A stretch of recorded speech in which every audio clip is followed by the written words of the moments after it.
We're just doing a brief, well, just sort of a short video, kind of in my old style. Just random stuff, because I'm getting into YouTubing again quite a bit. Right now, we're going to talk about the Atari 2600 video game collection of stuff. I cashed in on it a few years ago, and just narrowed it down to stuff that I generally like myself. So first I'll talk about the one that's in there. Got the OG Pitfall. See, everything in my collection has a cohesive reason for being there now. So there's my OG Pitfall Cartridge with the screws sticking out and the anti-plaque everywhere. Yeah, this one's been around. I think I got this copy back in high school. I've had about 4 or 5 copies of this, but I narrowed down to this one because this is a player grade copy. I can take the cover off and clean. I'm not collecting for label variations anymore. I'm just collecting for stuff I like to play.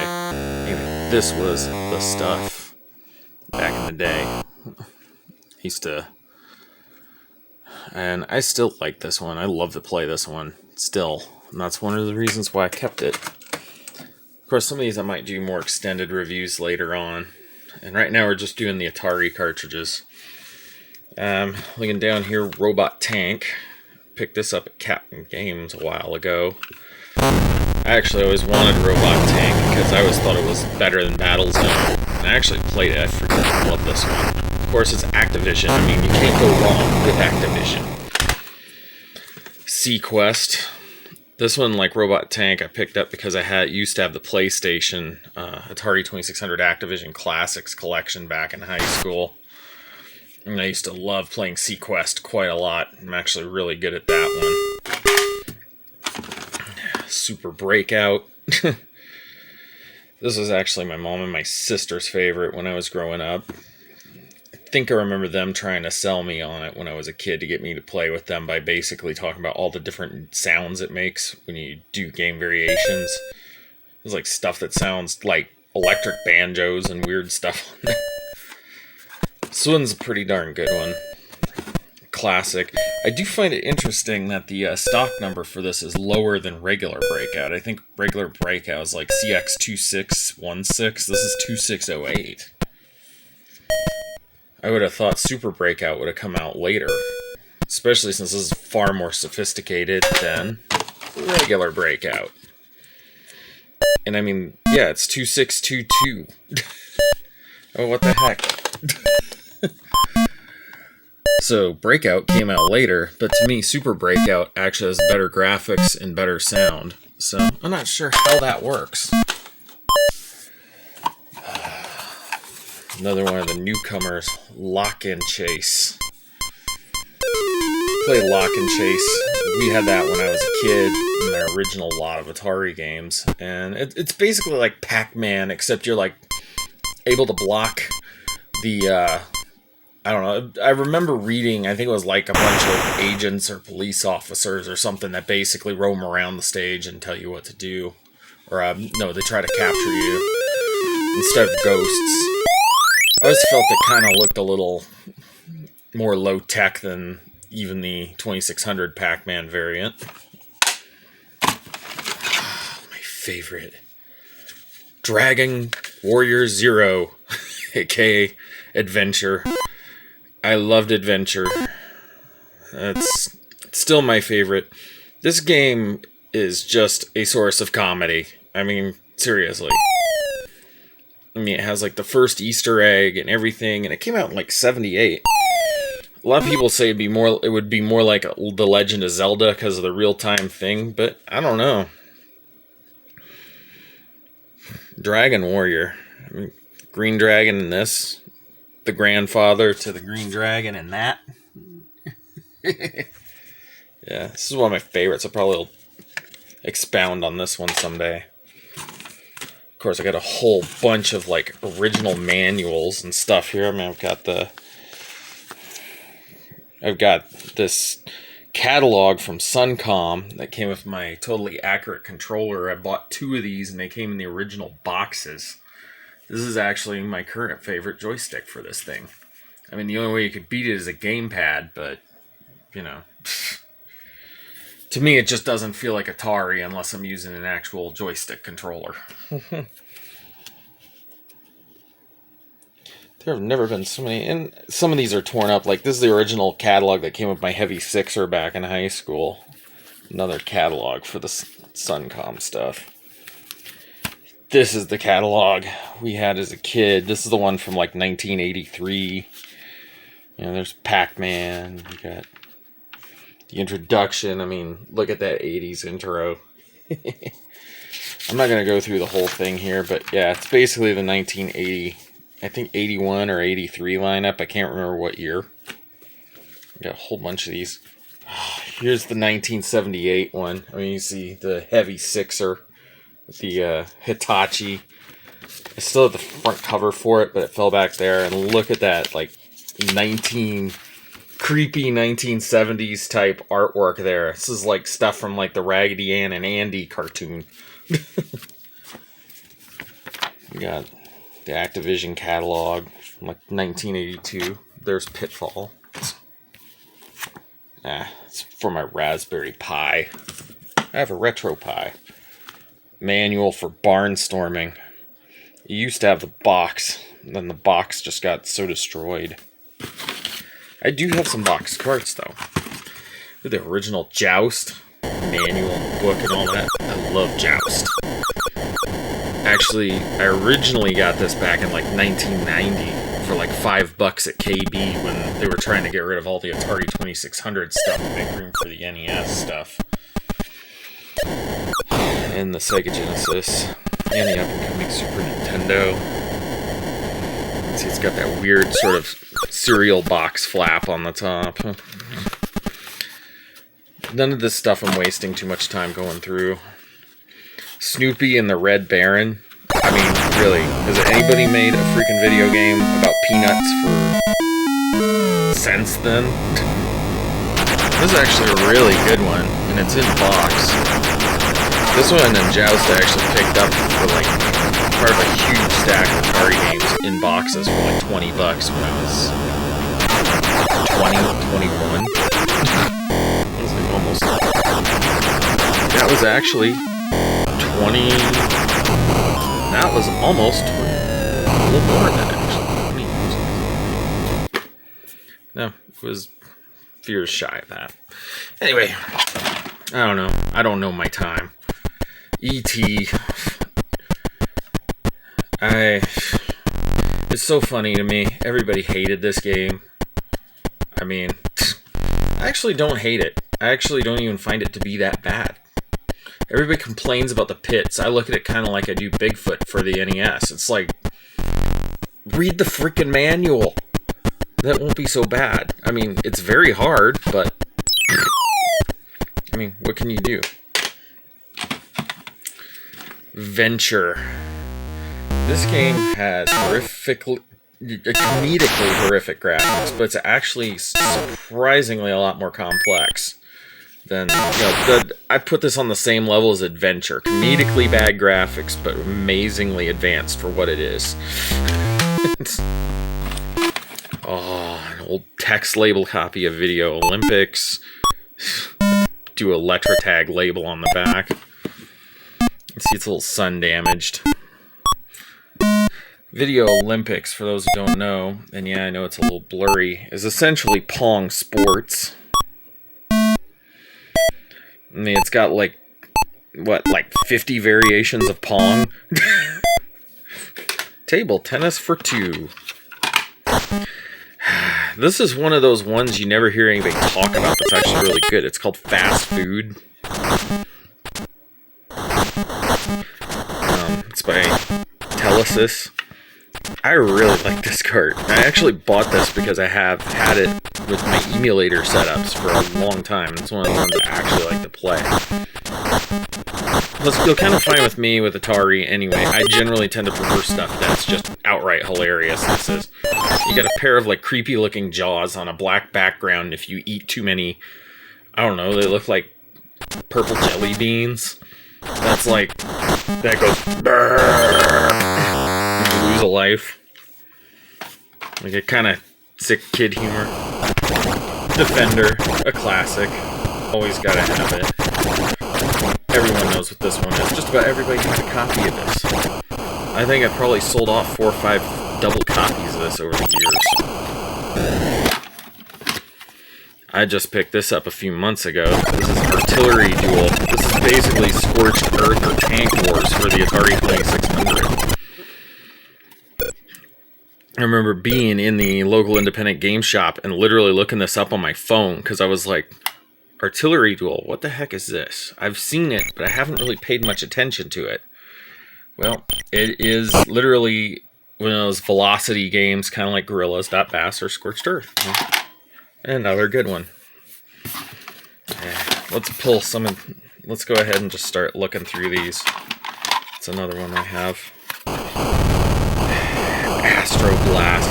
I actually was introduced to this by the retro gaming community, like way back in the 90s when I started collecting this stuff. I actually have a version of this for DOS that's freaking amazing. I mean, it even looks like the 2600 version, right on down to, you know, the graphics. It's pretty awesome. But the original Atari 2600 version here, which is a Mattel card, you can tell if it's Mattel because it's basically a Mattel and television cartridge with this little snap-on extender on it to adapt it to fit an Atari game in it. Yeah, another one of my favorites. What else? Duro. To me, this is like the best racing game for the 2600. Bar none. Pole position doesn't even hold a candle to this. I used to play this on the Activision Action Pack for PlayStation back when I was in high school, and I just had to have this for the original console.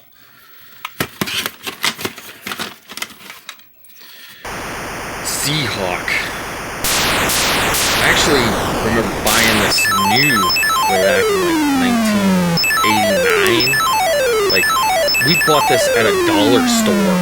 I kid you not. They were selling Froggo games at the Peachtree Mall in the dollar store for like $1. And we bought Seahawk and Sea Hunt. I hated Sea Hunt. And I lost my original copy when I lost all my games in like 91. And they were thrown out because it was like, oh, the Atari's old, you got a Nintendo now. So. But I found this one. Seahawk's actually one of my favorites. Actually, my cat loves this game. She likes to jump off the screen and attack the plane. Pitfall 2. This is my holy grail. My remaining consoles, I have some holy grails, but man, I got the one for the Atari finally. I'm still hunting for Bloody Dragon Warrior 4 for this thing.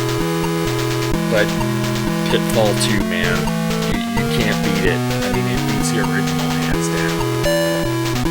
Infinite lives, save points, an entire ginormous map, flying with balloons, the monkey with the shaky knees. Yeah, I used to love this. I also remember back in the days when emulation was first starting out, this was one of those games they wanted to emulate so badly, and they could never get it working in any emulator, and then finally, I think it was PC Atari emulator for DOS, finally had support for this, and I remember playing it on there. My friend's computer at his house, which was like a 933 megahertz Pentium 3. And it was running great. Then I went home and put the same emulator on my 486, and everything was like movement. The monkey with the shaky knees looked more like he was doing just a regular old dance. Stampede. This is another one of those player grade ones that I kept because I prefer player grade carts nowadays. I'm not collecting for label variations or rarity anymore. I'm just doing it because I like this stuff. Stampede's starting to grow on me. I used to really hate this one because it's really hard, but I'm actually starting to like it because it's a nice short spurt. Little short spurt game. River Raid. This is a classic. This is another one that I kind of learned about through the Activision Classics collection on the PlayStation. Although I actually had seen it around for a while before then, but I finally gave it a shot on that collection. I was like, yeah, that's what I'm gonna get. Another one of my original favorites, Keystone Capers. You are a Keystone cop running through a shopping mall, chasing after the old school, like, criminal in the striped uniform. It was even fun just to sit and watch the demo mode as everything gets faster and you get more and more and more and more stuff on screen. They got like radios and shopping carts and those bastard airplanes that you have to duck. Star Master. This was one I never understood. This is another one of those ones I put in the same category as Venture or Adventure. It's just way more complex than you realize.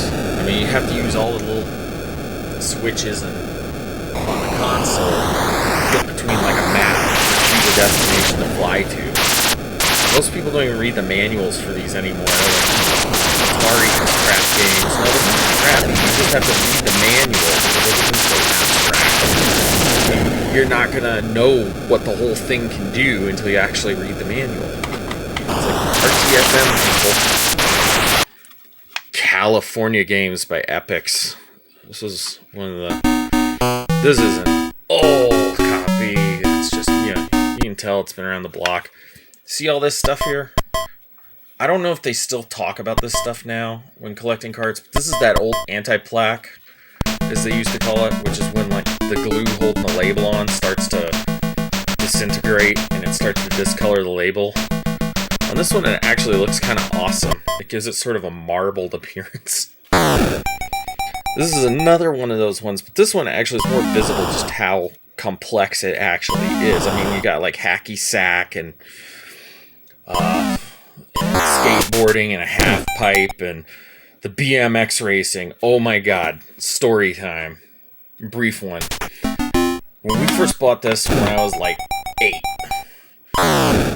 we had our TV was sitting on a low-slung TV stand, and we had a bunch of cats. And I was playing this, and the cats were just going nuts during the BMX section. They were like jumping at the screen, just like trying to grab the little bicycle. It was hilarious. And then mix that with the guy making a fart noise when he lands. You know, the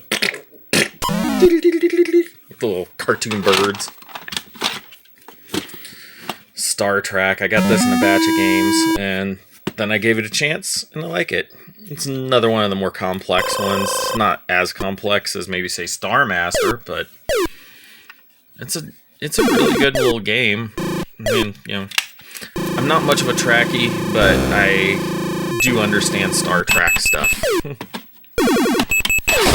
What CD is hiding in there? Oh my god, it's my backup from my 486. Put that up there. Asteroids. I love Asteroids. No matter what platform. Another classic. Another one that you just gotta have. This one's actually probably my second favorite variant. The Astro Champ games for DOS version is kind of growing on me lately. What is it? Frogger.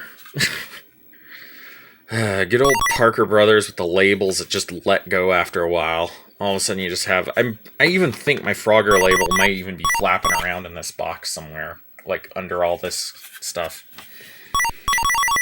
Yeah, Frogger.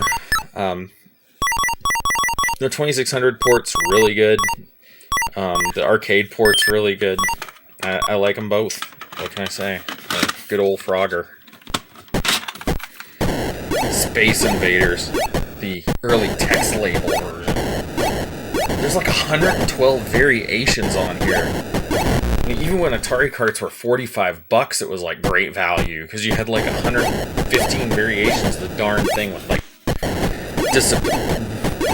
invisible spaceships and smaller shields, larger shields, a kids mode. I mean, sheesh. I used to actually play this in kids mode when I was like 7. Video pinball. I actually enjoy this once in a while. I like video pinball games a bit. Not much else to say. I mean, it's pinball. I mean, Combat, the original 1977, Christmas 77 release with the number there. This came with my heavy sixer that I had years ago. They had to replace with this thing because a bad Miss Pac-Man cart killed it. Before I learned how to actually fix board level stuff. I actually may still have the casing for that heavy sixer in my childhood closet. There's a lot of mystery stuff in that childhood closet that probably, if I got it someday, would be awesome. Everybody makes fun of this one, but it's kind of a fun little game every once in a while to play for, like, I don't know, like the 15 minutes that it runs. Or until someone gets to like 21 points. And I had the second game in the series, Air Sea Battle, also a Christmas 77 numbered release. You can also tell because it's got the big text on it. Hey, yeah, kids, this is what video game cartridges looked like in the 70s. Not a whole lot to be shown. Another one with a missing end label. Outlaw and another red text label card. This, I think, was a slightly later variation that came with, like, the light sixers. I had to put a Dymo label on it. I think it was missing the end label from the get-go. Outlaw is another fun one to play with two-player. That's the one thing that kind of stinks about stuff like Combat, Air Sea Battle, and Outlaw is that you have to have two players to enjoy them. At least by the time they made Video Olympics, they finally made a one-player mode so you can actually play by yourself against the computer. But that was the thing about Atari, though. You can just sit in your room, sequestered away from your family or society, you know, just playing video games by yourself. You got your whole family in. It would be like when I was like a little baby, we had like 5 or 6 different flea market cheapo Ataris that would die when I was a kid. But man, every Saturday morning, make pancakes. Me and my siblings sitting in the living room watching Saturday morning cartoons. And then when Pee-wee's Playhouse came on, because I was terrified of that show.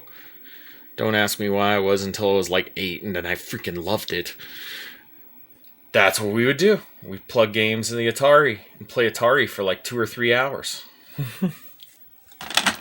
It was family activity. Even my mom playing Super Breakout. Haunted House. This is one of those ones I put in the same category as Adventure. Simple graphics. Basically, I don't know, this is almost like the grandpappy of Five Nights at Freddy's. You're basically in a house at night, in the dark, running around. There's like ghosts and bats, and and all you see is like the 2 eyes on the screen, which makes it both extra creepy and extra hilarious. And when you get hit, those eyes spin around like the little googly eyes they put on like stuffed animals. And it makes all these explosion noises.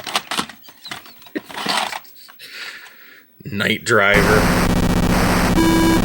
Yeah, what's really interesting about me, or interesting to me about Night Driver, is this was one of the first car racing games for a console, but at the same time, we always thought that thing at the bottom of the screen was a whole darn car. And then I saw the arcade version of this, and it had like an overlay around the screen, and that thing actually at the bottom of the screen is just supposed to be the front of your car with a supercharger sticking up.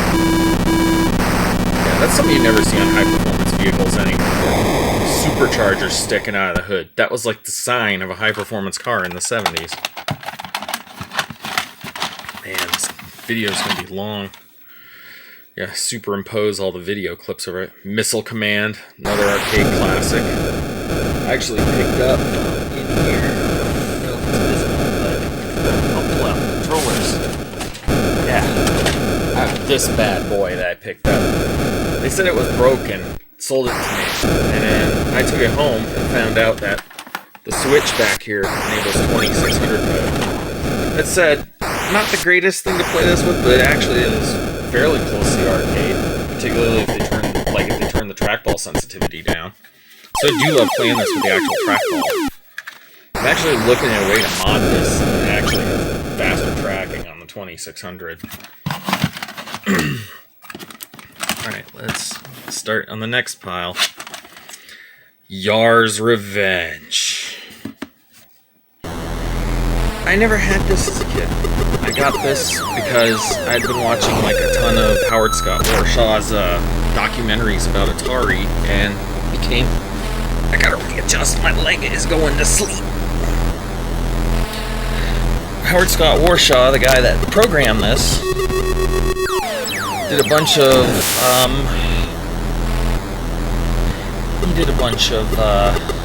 documentaries on Atari, and of course he was the guy that programmed this, and this was like his biggest hit. I took it for a spin. I haven't really played this that much. Maybe I should pop that in and do a Let's Play. Let's figure out how to get that thing through an RF. Miss Pac-Man. This is the one Atari game my wife will play. And this is also the cart that killed my Heavy Sixer. Well, not this exact cart, it was another one that was bad. Someone said, hey, can you test this out for me? I plug it in there and screwed it up. I think it's the TIA that got messed up. I don't know. But yeah, I like Miss Pac-Man better than I do regular Pac-Man for the Atari. Warlords, 4-player. Because paddle controllers come two to plug, you didn't need something like with the Nintendo where you needed the 4-score. You could just plug, you didn't have to buy any extra hardware, you just plugged a set of standard paddles in with no adapters or anything. Yeah, and this is a really good port. It's actually pretty fun. This is one of those good party games. You have friends over. Y'all want to compete with each other. Of course, nobody should be doing that right now with COVID, but yeah, this is one of those good ones.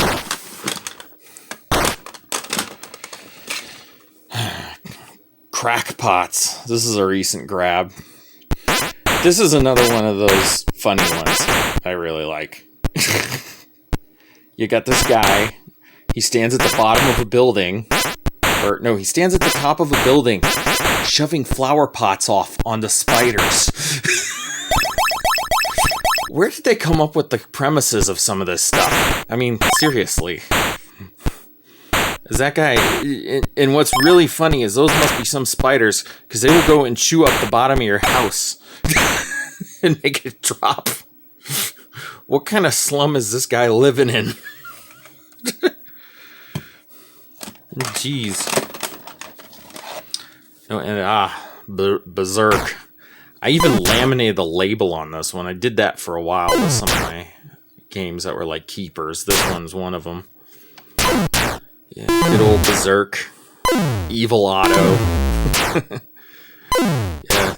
I remember playing this, and the first time he showed up on screen, I was like, what's up with the have a nice day guy? He's just like, and then he lands, and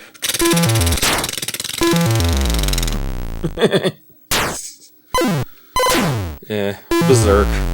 Comedic and fun. Pac-Man. I don't know why people beat this one up just because it's not like the arcade. It's not that bad. It's Pac-Man. It does its job. It does what you ask of it. You know, I think it's just the principle that some smug Atari programmer, like, stuck a note on his door. It was found out they, like, programmed this, like, in a week or something like that. And they were like, everyone who played this in the arcade was like, this isn't like the arcade. The background's not black. The maze isn't blue. It doesn't have dots. It has freaking... And they even tried to pass it over in the manual. They're like, Pac-Man eats video wafers. I actually kind of like that premise a little better than the stock one in some ways. But hey, this was also the first version of Pac-Man I ever played, so that might make a difference on my perspective. Oh, I collected these. Because me and my wife both are fans of Star Wars, so I have all the Star Wars games, I think. Star Wars, the arcade game, a pretty respectable port, considering what the arcade game is. Blow you away for 1983, but yeah, port of the actual arcade release. Star Wars, The Empire Strikes Back. This is the first Star Wars game I ever played. it was like my bandmate's girlfriend had this and like showed it off. I think it was maybe me at one point. I gave it back. I bought this at some crazy toy shop in Everett. Along with the other two Star Wars. Yeah, this is the one where you shoot the AT walkers. This is like the one everybody shows. Return of the Jedi. This one, you know, for the moment, I can't quite remember what it is. Good thing I'm superimposing images on this, because this is one of the ones I haven't played as much. I got like 5 minutes to mess with it one day, and then I just kind of forgot it's in there, because I kept adding other bucket list stuff. And then, let's pull this sucker out. Taz. My sister loves this one. I love this one. I found out it was actually another game called Asterix, but with the Warner Brothers characters added. I mucho prefer the Taz variation. I mean, you like run around this acorn-shaped maze, avoiding dynamite and eating root beer floats.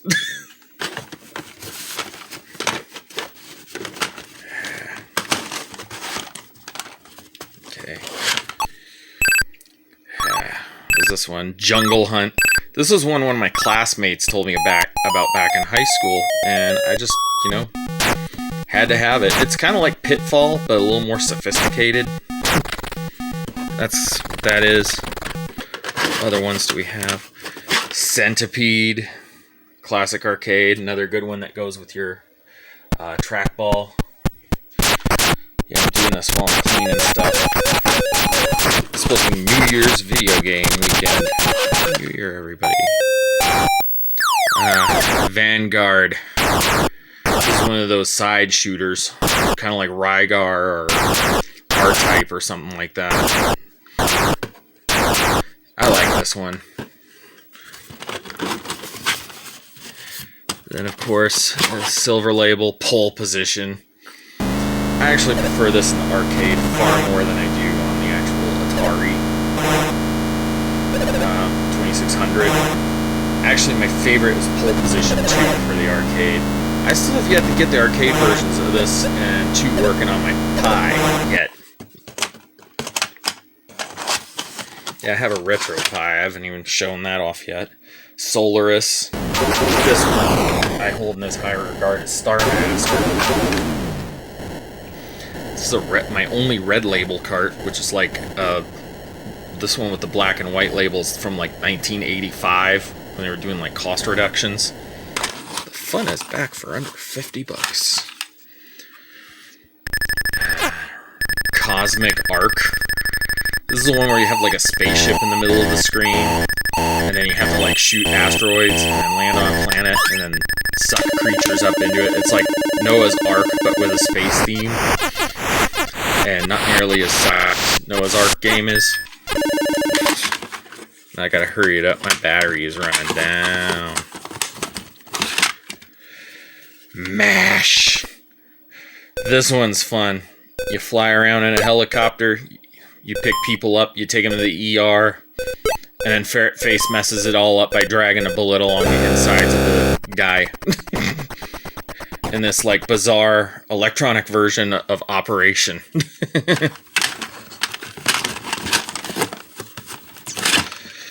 Q*bert.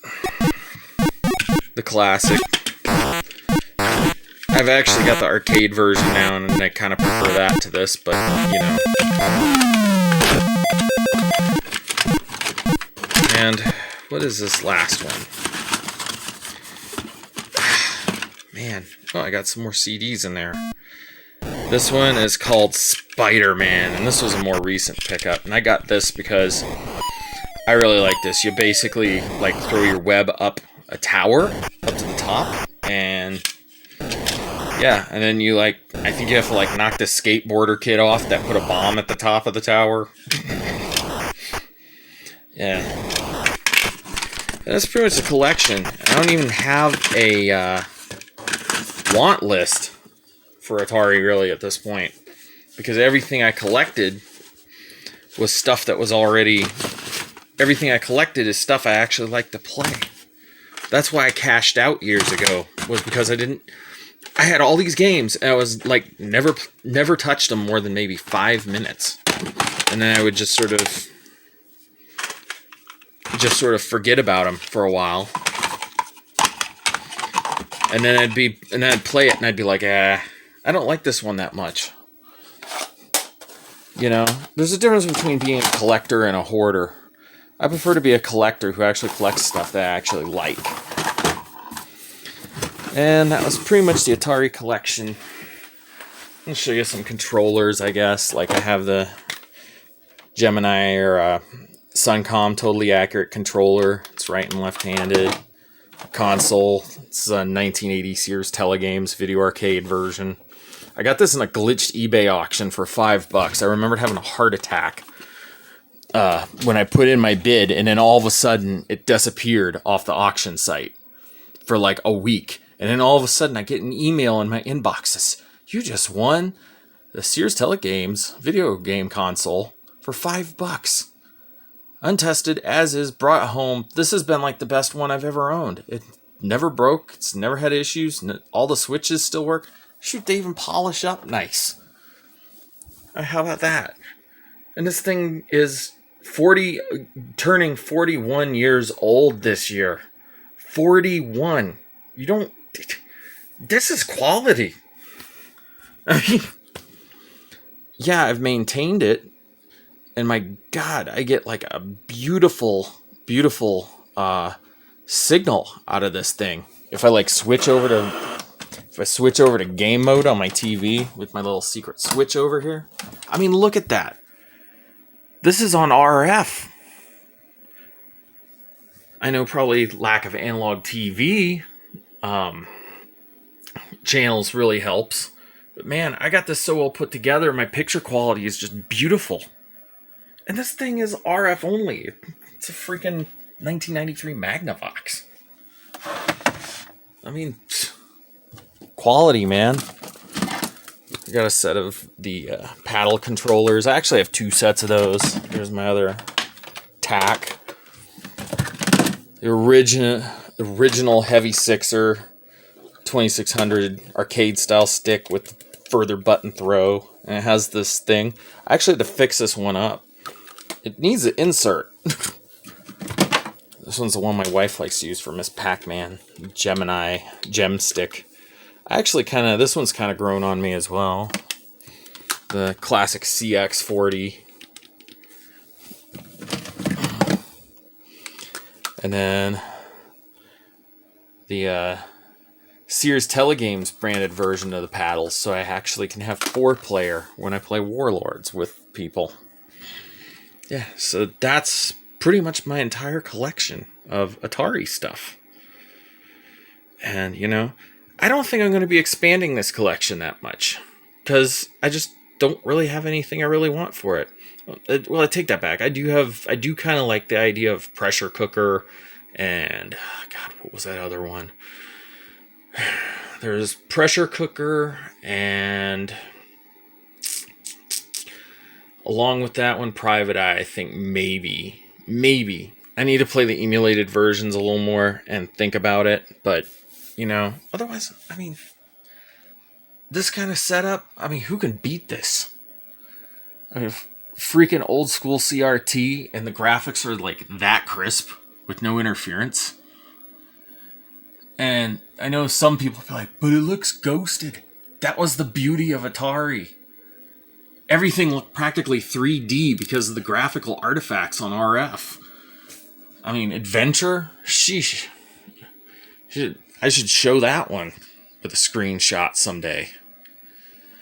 I mean, Adventure, it literally looks like it's a 3D maze, and all the squares and everything have depth to them because of all this, artifact stuff you get off of RF like that. I mean, even Pitfall Harry, at this angle, you can see it looks like he's popping out from the screen. It's just appreciation for Atari graphics. I mean, yeah, they're simple. There's not a lot to them, but I mean, this was back in the days you gamed with your imagination. I mean, this looks like cockamamie to most people nowadays, but this is, Really nice. Sheesh. I'm still impressing myself with the graphics quality I get out of this 40-year-old console. Anyway, that's creepingnet with my game collection. Now, don't forget to click like and subscribe, and I'll talk to you in the next video.